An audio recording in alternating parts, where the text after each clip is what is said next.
I shouldn't. Okay. I'm a supervisory grants management specialist for IMLS, and I was absolutely thrilled when I looked at the list of respondents for this. So can I see a show of hands for how many have ever applied for an IMLS grant? How many of you got one? And how many have been reviewers? Fabulous. So it's we have a strong history of funding wonderful institutions in Maine, and it's a special delight for me to be here. I just want to add my thank yous to those of my colleagues, to the Congresswoman, and to Meg, and to Andy, and Doreen for helping make this happen today. The communication lines were strong and consistent, and that makes it possible for us, hopefully, to do a good job for you. I also brought piles of materials that were over on the table there, and one of them is a printout of this PowerPoint. There's a lot of content in here that I don't want to read to you, but I think it might be good to take home and to be able to use some of these slides as a checklist for what you might want to do, and then you'll have an easy time of mapping it to the grant program that we have available. So if you haven't picked up one of these and want to, please do. We're always happy to distribute PDFs of these too to anybody that asks. My contact information's in the back, and so we hope that's useful. I also brought copies of our latest grant opportunities in the museum side, and there were some DVDs. Those are gone, and I'm glad to see that, so play those in your lobby if you have anything to do with collections. And I think there's also a couple of copies of our strategic plan and learning labs, which is the result of a program that we just finished up a pilot for with the MacArthur Foundation, engaging teens in museums and libraries, and also an executive summary of Growing Young Minds, which looks at early learners in museums and libraries. So I hope those are useful. All of those also are available on our website. So for today's agenda, I wanted to just very, very briefly say who we are, what we do, and with and for whom. I want to give you an introduction to some IMLS funding programs, highlight some resources that we have for preparing applications, give you our best advice, which is going to sound surprisingly like Caitlin and Laura's best advice, but there's a lesson there, and some contact information for future conversations. Oh, and these are all Maine museums. I had such a good time picking out these images, right? So, and typically things that we've helped fund.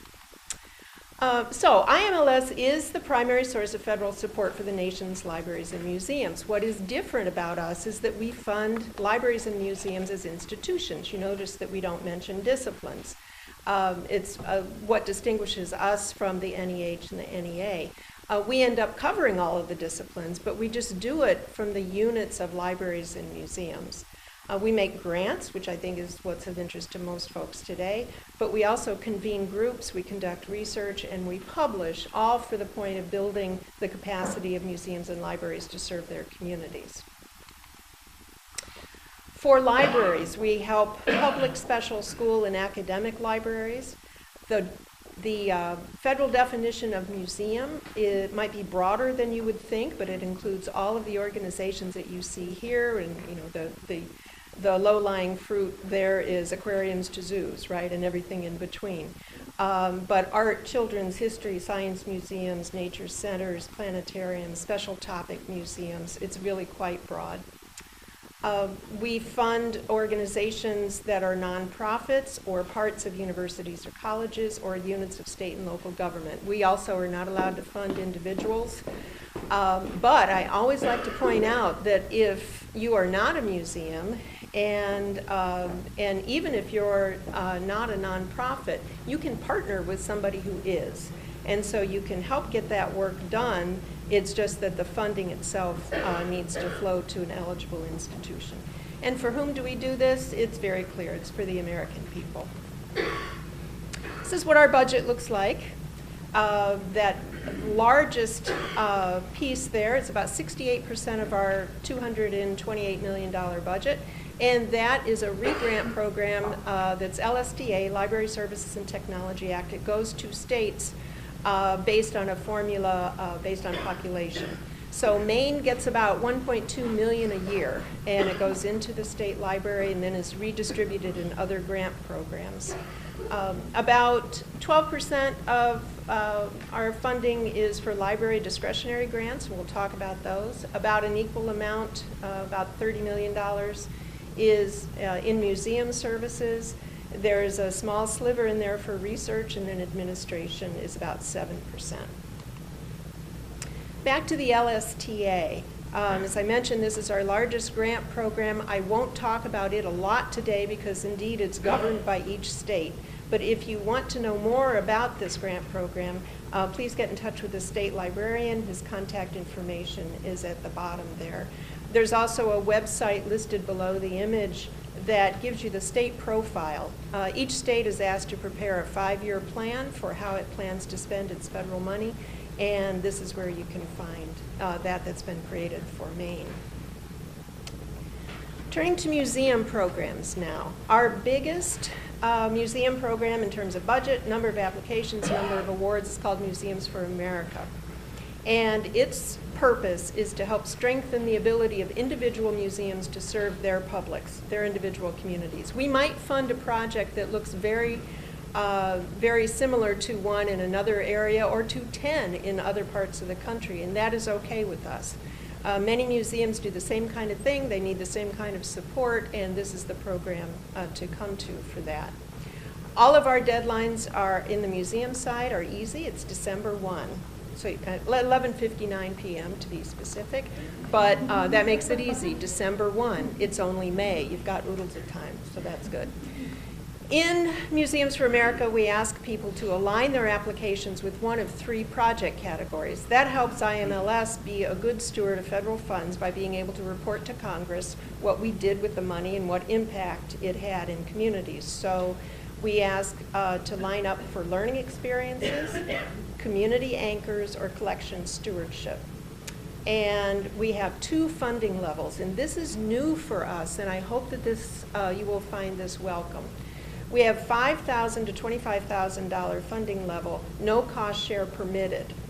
And that word is intentional.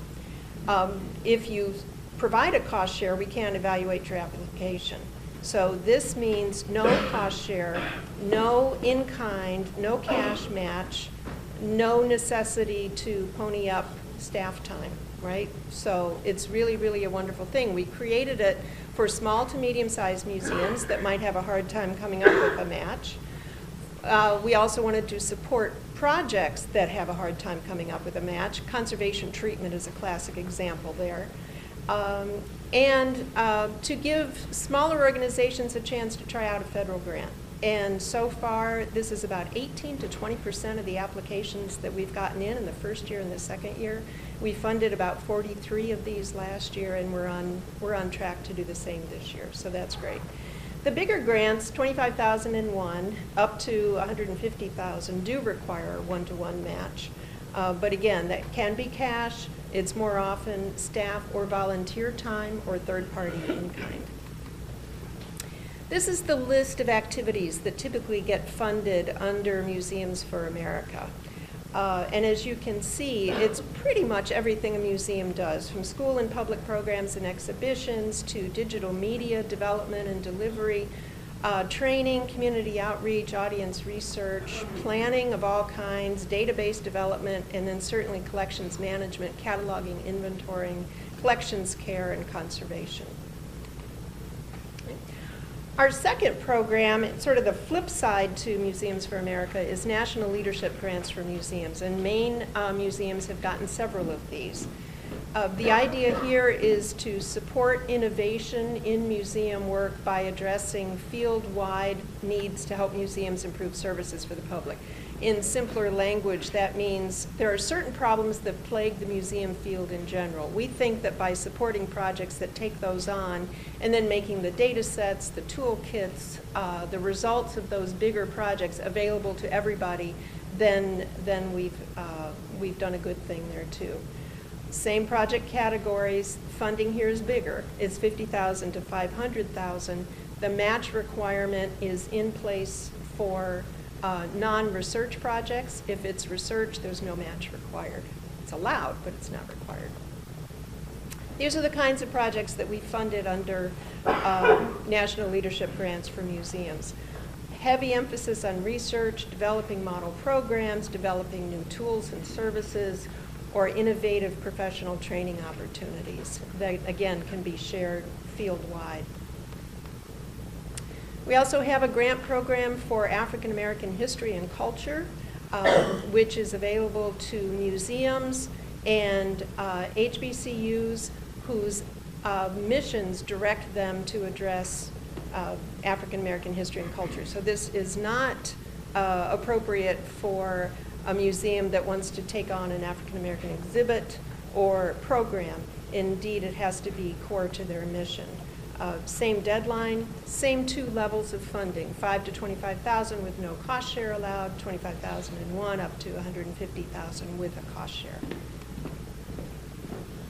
Again, these are the kinds of things that we fund under this program, and it would be just about anything except in construction, buying collections, that kind of thing, that a museum would need to do. We also have Native American, Native Hawaiian Museum Services Program, and again, we've made several awards to federally recognized Native American tribes in Maine. It is to enhance museum services in order to sustain heritage, culture, and knowledge among Indian tribes and organizations that serve Native Hawaiians. Same deadline, $5,000 to $50,000, no cost share required. You do not need to be a museum to get this. Cultural centers are eligible, and the restrictions are a little less tight on this money. Again, same kinds of activities, pretty much anything that a museum or a cultural center would want to do, and we're happy to support projects that do those things. The last museum program is called Sparks Ignition Grants, and we sort of rue the day. We thought that was a perky title, but it was a mistake because many, many people interpret that as I want to start a museum, so that will be an ignition process, so I'll apply for this money, and that's not what it is at all. It is derivative of the National Leadership Grant Program, and the idea is to provide opportunities for, we like to call it rapid prototyping. Small money gives you a chance to test the boundaries of museum services and practices. It's the only program where we'll come right out and say it's okay to fail, because if you try something new and it doesn't work, then you've learned something. The emphasis is on the learning. December 1 deadline, $10,000 to $25,000, no cost share required. Tiny numbers. We give out about 5 or 6 of these a year, but if you want to know more about the kinds of projects that we funded in this way, please take a look at our website. These are the kinds of things that we support. Again, it's all about rapid prototyping. Get in, try something new, see if it works, and then report out to the field on what you learned. We also have museum technical assistance programs, and I know that some folks who are tightly bound to the collections care world have asked us what's going on with CAP, the Conservation Assessment Program. This was run for 25 years in a partnership with IMLS by Heritage Preservation. Heritage Preservation has closed down as of April 30th. In a very orderly and, I have to say, very professional way, which is nothing other than what we would expect of them. But the idea of CAP is to provide support for a general conservation assessment of a museum's collection, environmental conditions, and the site, especially if it's in a historic building. IMLS remains very committed to this project. We've seen wonderful, wonderful things happen as a result. Typically, after a CAP assessment, a museum gets a prioritized list of collection care activities, and they start working through those. They come to us for the bigger money to help implement them, and it's a very, very good tool. Our plan is to put out a request for proposal in the next month or so for a new organization to apply to become what we call the cooperator with the agency to relaunch CAP and to get that out there. So that is all I know at the moment. I would say, stay tuned to our website. When it's time to apply for that kind of assistance, we'll be all over the media with it. There's also the Museum Assessment Program, and I did bring brochures for MAP. This is run for us by the American Alliance of Museums. It's also a peer review process. Specialists come to your museum in one of 3 areas and work with you and your staff to figure out a good pathway for going forward. And the idea is to strengthen operations, plan for the future, and meet the national standards that AAM has set aside. 2 applications every year, July 1 and December 1. It's a wonderful, wonderful program. You can do 1, 2, or all 3 tracks. It sometimes is a stepping stone to accreditation, but it does not have to be. Okay, we changed colors. Now we were orange, now we're blue. And these are our library programs. Again, the discretionary library programs, separate and apart from that, from the LSTA money we talked about. We have the Laura Bush 21st Century Librarian Program, which is designed to support both the recruitment and the education of the next generation of librarians, and also library leaders. We support early career research, and we also look at projects that assist in the professional development of established librarians and library staff. Significant money, $50,000 to $500,000. Cost share requirements vary with project type. This should be of interest to iSchools and library schools. And coming up this year, the 2016 application process will be quite different. So if you've thought about this or applied for it in the past, please note that there'll be a 2-page sort of a précis that you file, and a panel will meet to evaluate those 2-pagers, and then the top ranked ones will be invited to submit a full proposal. We also have national leadership grants for libraries, and the thinking here is the same. There are problems that plague the entire library field. We think that by putting some money toward helping resolve those problems and then making the results available to everyone, that we will have done a good thing. The library side has established funding priorities for this year, one being the National Digital Platform and the other being learning spaces in libraries, which comes out of an emphasis on STEM in libraries, science, technology, engineering, and math, but also maker spaces, which are finding great success in museums and libraries. Also, this 2-stage application process, file a 2-page idea, and then the top ones will be invited to submit a full proposal. The upper limit on this has just been raised, so these grants can go up to $2 million. And again, cost share requirements will vary. There's also Sparks, same thing, rapid prototyping, gives folks in libraries a chance to try something new, okay to fail, 10 to 25,000, no cost share required. There are also Native American Library Services grants, and again, several of these have been awarded in Maine. Basic grants that are not peer-reviewed support existing library operations, and those are $6,000 or $7,000. And then enhancement grants, which are competitively reviewed, to expand services for learning, access to information, and partnerships, and those go up to $150,000. And last but not least, Native Hawaiian Library Services, again to enhance library services in organizations that primarily serve Native Hawaiians. The deadline has just recently passed. Next year's will be April in 2016, $10,000 to $150,000. I lied, that was not the last one. I forgot about this one. This is a subdivision of LSTA, the Library Services and Technology Act. These are competitive grants for the Pacific region and the U.S. Virgin Islands. And as you can imagine, we really tease the guy that monitors this program, right? Because he gets to go to some pretty spectacular places. Not on a routine basis, but still. So application deadline is April, and the funding varies, but we've supported some wonderful projects throughout the Pacific region and in the Virgin Islands. Okay. Wanted to make sure that you all are aware of the resources that are available on our website. I know you've heard that from all of us, but we too have a tremendous amount of information that is very, very helpful when you're putting together one of these grants. We have grant program descriptions. We have the notices of funding opportunities. This is new. We used to call them guidelines, but now we call them notices of funding opportunities because actually we needed another acronym. So now we have one, and it's NOFO. We have an outline of the eligibility criteria, and just a heads up, it varies from program to program. So if you get your heart set on a grant program, the second thing you do is make sure you're eligible. We detail the application process, which varies across the spectrum. We have sample applications as well, so you can see what our peer reviewers thought was the best of the batch the previous year. We also have a feature where you can search awarded grants by keyword or by place or by grant name to get a 120-word summary of what that project is all about.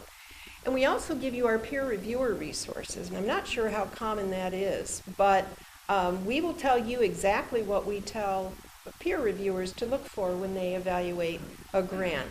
So that's very helpful. It's almost like seeing the teacher's answer book or something before you take a test. But at any rate, we think it's helpful. We also have live and recorded webinars for every one of our programs. We record them and then keep those up until it's time to replace with a new one. We have a series of publications, as I mentioned, that are about museum and library relevant research. We have podcasts about projects, awards, and initiatives. And we also have blogs that are increasingly being written by our grantees. We love those the best. And it's a nice insight into what happens in an IMLS funded project.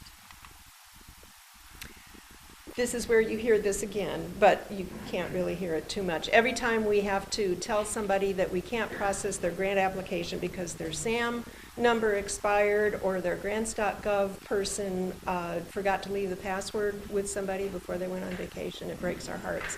So check your registrations. DUNS, SAM.gov, grants.gov. If it's not your job to look after those, make best friends with the person whose job it is. Select your grant program, verify that you meet the eligibility requirements, read the NOFO, and then when you're done with that, read the NOFO again, because that's where all the information that you need will be. We're not allowed ever by law to ask you for anything that's not in that NOFO, but we can hold you to everything that we ask for in there.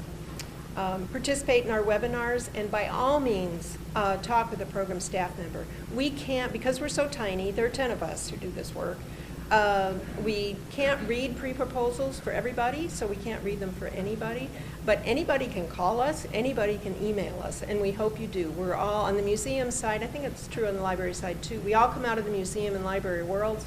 There are days when we wish we were still there, and the fact that you are, makes us feel good. So do it for that reason, if nothing else, right?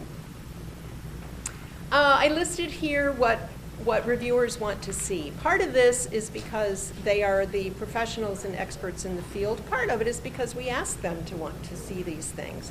But they want to see that your project goals align with those of the grant programs. You got to be in the right slot, right?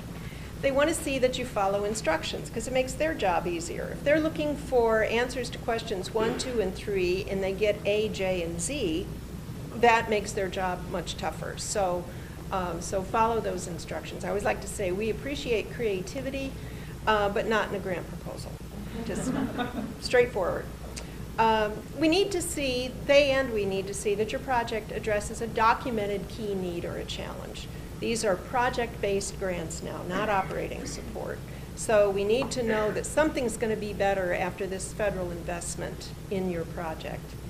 And we need to also be convinced that you thoroughly understand current practice and knowledge about the subject matter.